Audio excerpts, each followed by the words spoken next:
Hi guys! Welcome to my YouTube channel, Lifeline channel. For today's video, ituturo ko po sa inyo kung paano po mag-nail art ng French tip cow nail art design gamit ang gel polish. Kung bago yan, huwag kalimutang mag-subscribe, click the notification bell para lagi po kayong updated sa mga susunod ko pang video. Paano nga ba mag-nail art gamit ang gel polish? Pwede ba yun? Laman nyo po sa video ko. So tara, umpisahan na natin.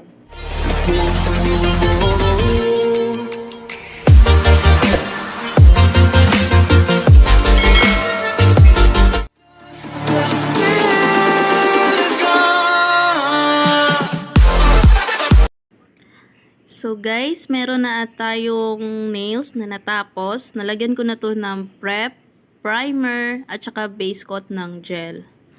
So, ayaw din naman ng client ko guys na may base. So, direkta na tayo sa white. Mag French tip na tayo.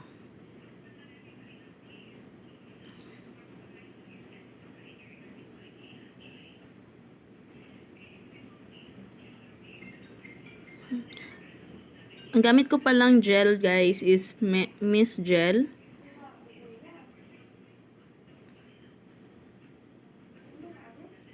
Yan. Dahan-dahan lang, huwag masyadong bilisan. Ayan. Dahan-dahan lang yung pagtulak sa brush. Ako guys, mas gusto ko kasi mas makapal yung, mas malapad yung French tip. Kasi pag maliit, para sa akin, parang hindi siya masyadong kita sa, sa malayo. Hindi siya masyadong na-emphasize. Mas gusto ko kasi sa datingan ng kuko guys, yung mas malayo is kitang-kita na. Talagang kumakaway na siya. Ganun. Then, tatanggalin mo yung mga excess. Maraming klase ang French tip, guys. Merong B-French, smiley, tsaka square. Yung square na sinasabi ko, guys, is pa-straight siya. And then, yan. Katulad ito. Itong ginagawa ko, guys, is smiley. Pero hindi siya masyadong smile. Sakto lang.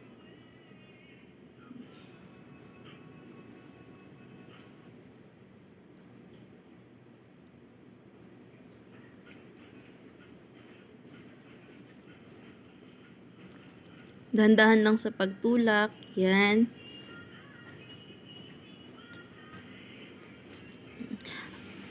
Ito is first application pa lang natin ng white. Ako kasi guys, pag white tsaka black yung ginagamit ko or red, talagang nagti-3 coats ako. Para talagang pantay siya.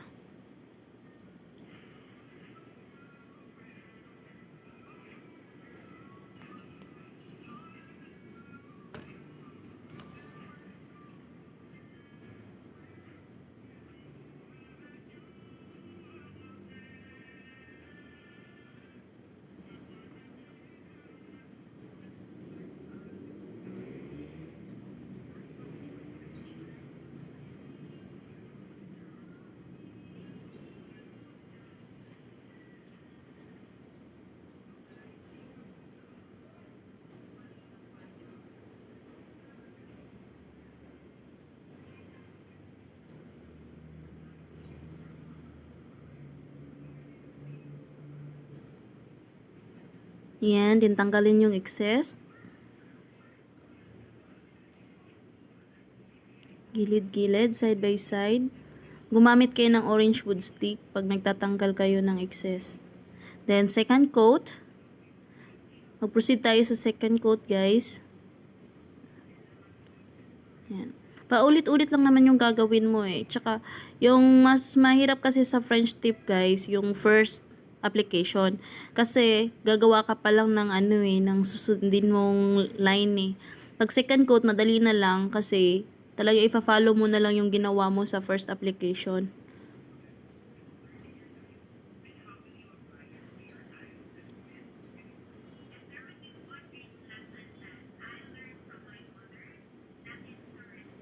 Yan. Yung iba guys, pag nag-French tip, gumagamit sila ng guide. Kasi alam ko may nabibili niyan, yung guide na naka, na siya. Yung ididikit mo lang, tapos tutuklapin mo na lang pag natuyo na yung French mo. Tapos pag tinanggal mo na yun, natuklap mo na, maganda na, perfect na yung French mo. Ako kasi guys, hindi ako sanay sa guide. Mas prefer ko yung nagmamano-mano ako. Yan. China-challenge ko yung sarili ko na mag French tip na walang guide. Hanggang sa nakasanayan ko na.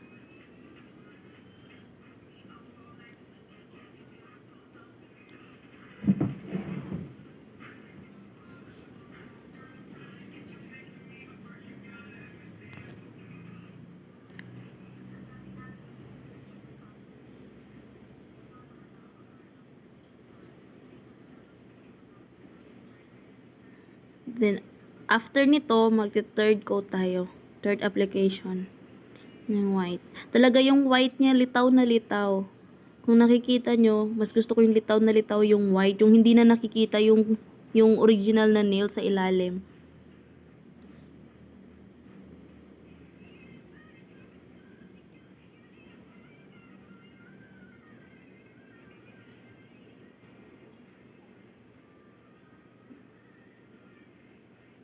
Yan.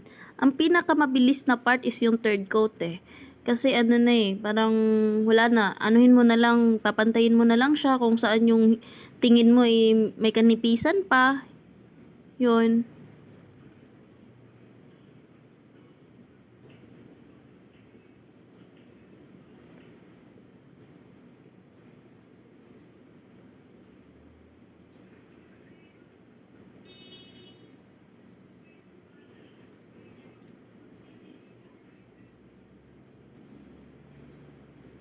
Sa mga hindi pa masyadong marunong mag French tip, siguro isasuggest ko sa inyo ano na lang eh.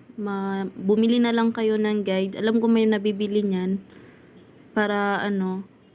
Tapos pag nasa ano kayo, pag wala kayong ginagawa, may mga ano kayo sa bahay kasama, pwede nyo pagpraktisan. Yan. Kasi ang French tip guys, para din kayong nagne-nail art. Mahirap talaga siya. Kailangan para makuha mo yung pantay na pagka-French, yung perfect. Kailangan hindi ka magsasalita, hindi ka maglilikot. Alam mo yun, ano lang, relax ka lang dapat. Tapos, kung kaya mong hindi huminga, wag ka na lang huminga eh. Para makuha mo yung perfect na French tip.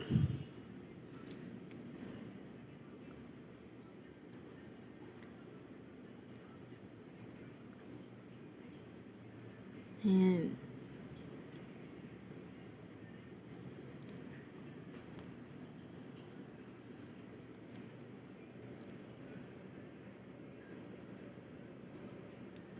So, ito na guys. Kumuha na tayo ng mixing plate.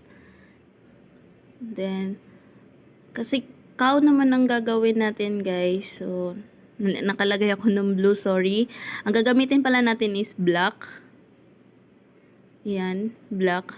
Huwag nyo na napansinin itong blue. Black lang. Ayan. Tanggalin natin siya kasi parang pangit. Ayan, black na lang. So, magagawa na tayo ngayon ng ano guys, ng ating cow. Hindi talaga cow is in baka ha, yung ano lang siya, yung shape lang ng cow. Kung napapansin nyo yung cow, yung meron siyang itim na ano, yun ang gagawin natin ngayon. Ayan. Ang paggawa ko guys ng cow is tulak lang, bahala ka na kung saan mo papupuntahin. Basta ako spread lang, basta hindi lang siya magmukhang bilog, ikakalat ko lang yung itim. Ganyan. Tapos, hindi ko siya pinagdidikit-dikit. Ganyan. Gel polish lang tong gamit natin guys. Hindi tayo gumagamit ng kung ano pang paint. Yan. Gel polish lang. Yan. Kung wala naman kayong pang paint, pero may gel polish kayo sa bahay, yan. Pwede nyo gamitin ang gel polish. Kung mahilig ka mag nail art guys, ito mas maganda to. Practicein mo sa bahay, mas ano to, kasi kahit simple lang siya, hindi siya masyadong mahirap gawin, pero yung ending maganda siya tingnan.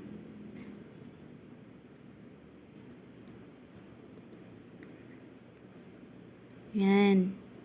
Tapos lagyan yung tuldok-tuldok konti.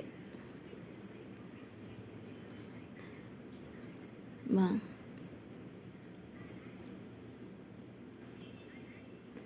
Hindi ko siya masyadong pinagdidikit-dikit. Talagang malayo yung agwat, malayo yung ano nila, space. Yan. Then sa French tip ko lang siya nilalagay para mas ma-emphasize yung black pag nasa white.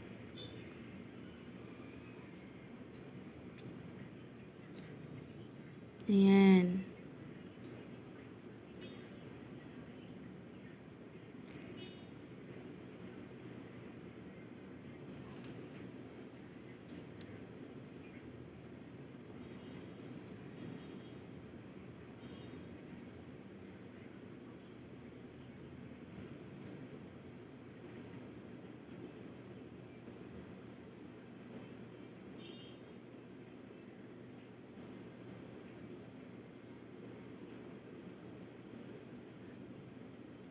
Sa mga hindi pa naka-try na gumamit ng gel, I think, umpisahan nyo na.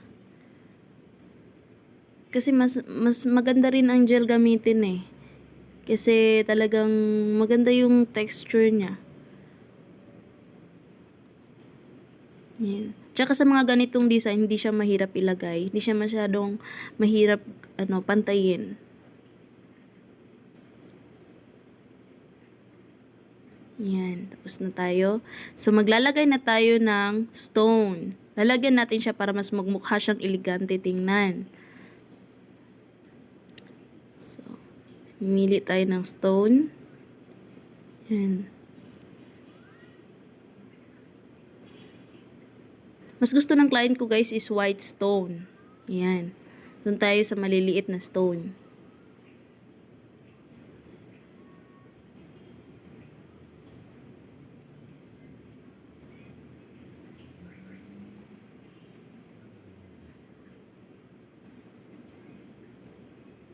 Yan. Lalagay natin siya isa-isa doon sa line ng French tip. Doon natin siya ilalagay. Parang siya yung gagawin nating French line.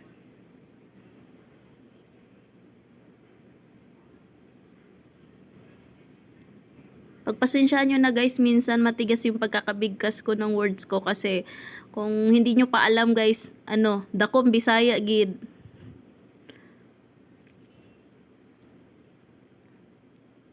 I'm proud of being Bisaya, guys.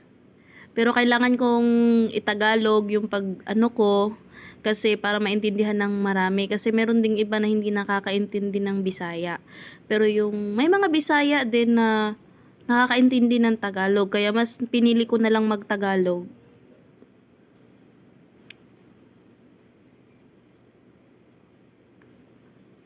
Yan. Yan na, maganda na siya. Nilalagay na natin. Sa mga Bisaya dyan, kaway-kaway.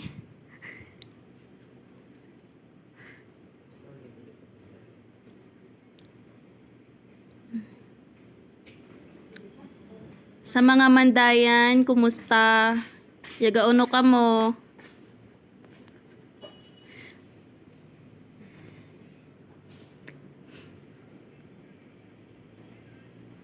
Doon pa lamang pagtanaw na kamo ng kanak video. Gatang makadugang-dugang ng kanak subscribers. Joke.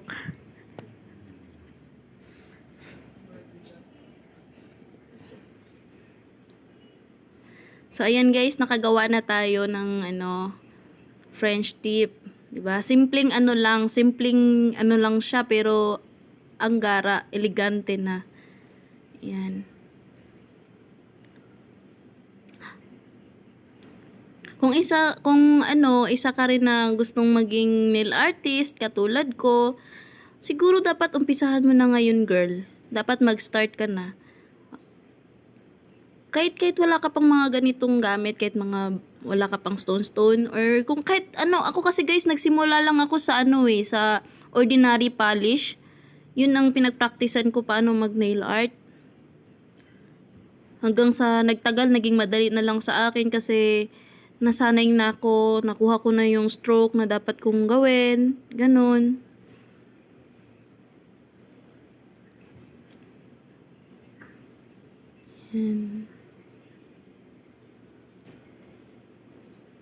Tsaka guys, para hindi mabilis matanggal yung stone, kasi maraming na wag na lang daw magpagawa ng stone kasi mabilis matanggal, mabilis mang-iwan.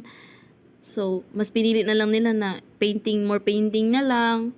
Hindi, meron din technique na hindi mabilis matanggal yung stone. Pwede nyong gamitan ng pandikit na LED. Balutin nyo siya ng LED para hindi siya mabilis matanggal. Para hindi kayo kaagad iwanan.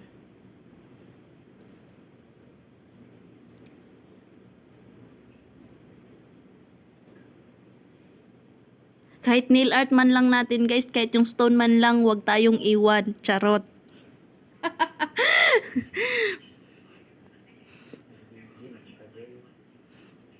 Yan. Malapit na nating matapos. Yan. Makikita nyo na yung kabuuan. So, ayan na guys. Meron na tayong French tip cow nail art design. Kung nakikita nyo, ayan. Yan siyang gara, oh. Yan. Simpleng-simple pero maganda. Ayan.